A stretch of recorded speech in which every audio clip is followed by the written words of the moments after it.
So I'm here with Steve McArthur, and the reason I am talking to you, Steve, is because you have something very interesting that my 50,000 members would really love to hear about. Obviously, you know, we've been going through a really hard time with, you know, some dictator-style, leadership from Daniel Andrews and the Victorian government. And, you know, I would like us to learn from this experience, but also to put some things in place that means it won't happen again. And that's where you come in, Steve. So do you want to just give us an introduction on what it is that you can do to protect us in the future? Sure. Well, look, thanks, Monica. And yes, I think we can do something about this.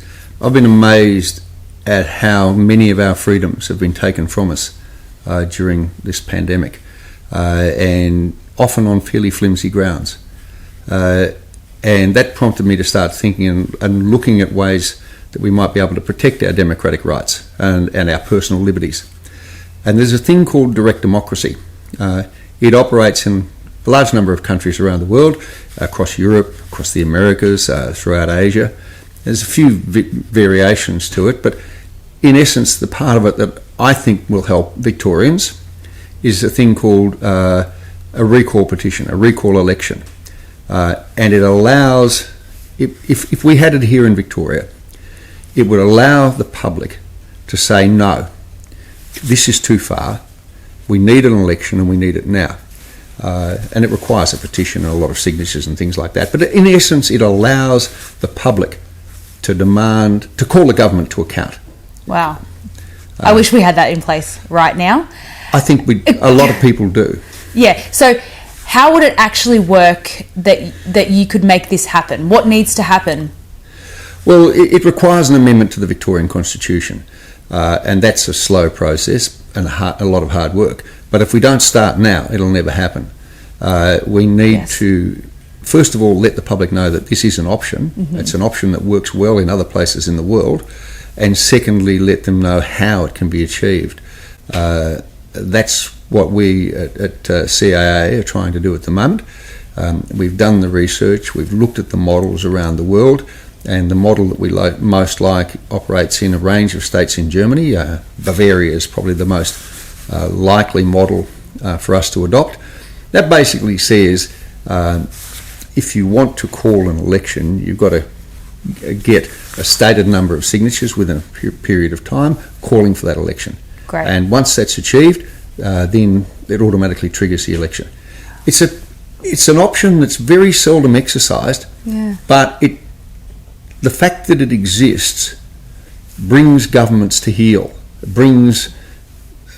It serves as a signal to a corrupt government that they better pull their straps up, and it serves as a signal to a potential despot that there's things that they can't do without being brought to account.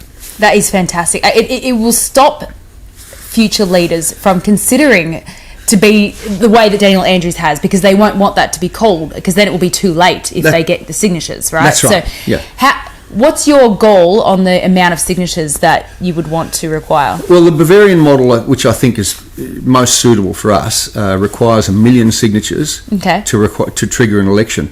Now, Bavaria's got about 13 million population. Victoria's got about 6.5 million population. The arithmetic's simple. A similar 400, 500,000. A similar threshold would be 500,000. Yeah. But there's got to be an accreditation process to check that the signatures are genuine, and there's got to be a process that says you can only call an election on certain grounds. You can't just call it because you're unhappy with, you don't like the person. Well, it'd be hard to get 500,000 signatures just because someone doesn't like someone. But I understand what you're saying.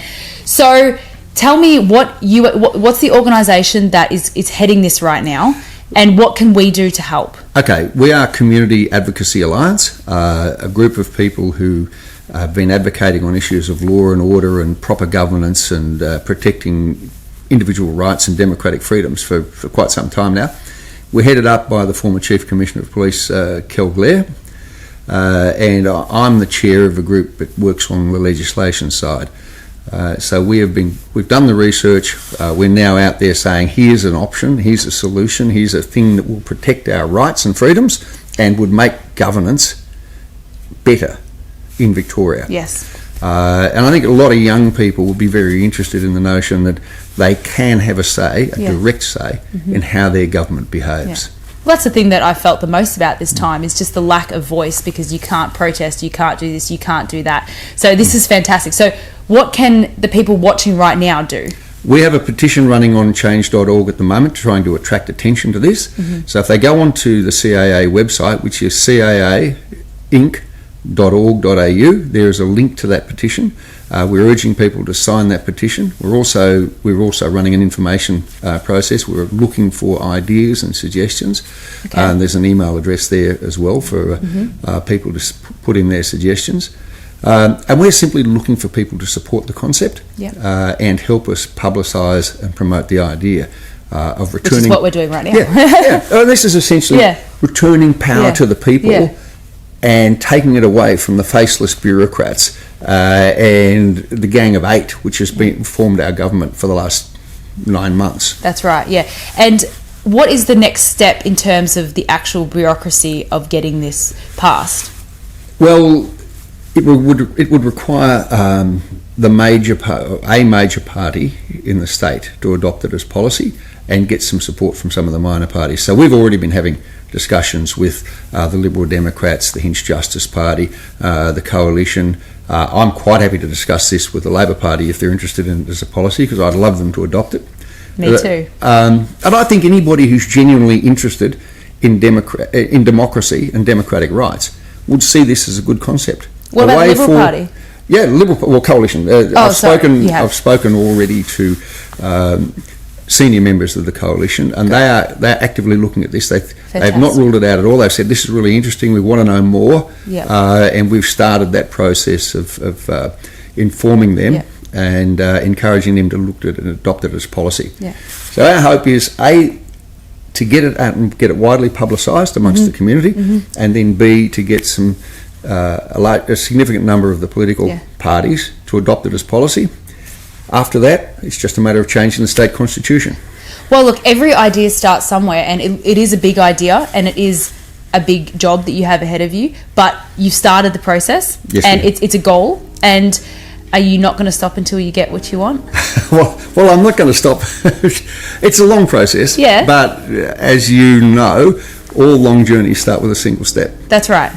We've started it. We've got it rolling. We're now looking for people to join to get the information, to join the cause, to support the cause, because it benefits everybody who believes in individual rights and freedoms, and who believes in democracy, and believes that governments are there to serve the people, not to dictate to the people. Well, this is exactly what Reignite Democracy Australia is interested in supporting, because our tagline is empowering the people, and this is what Steve and the CAA are trying to do. They're trying to empower us by giving us a voice.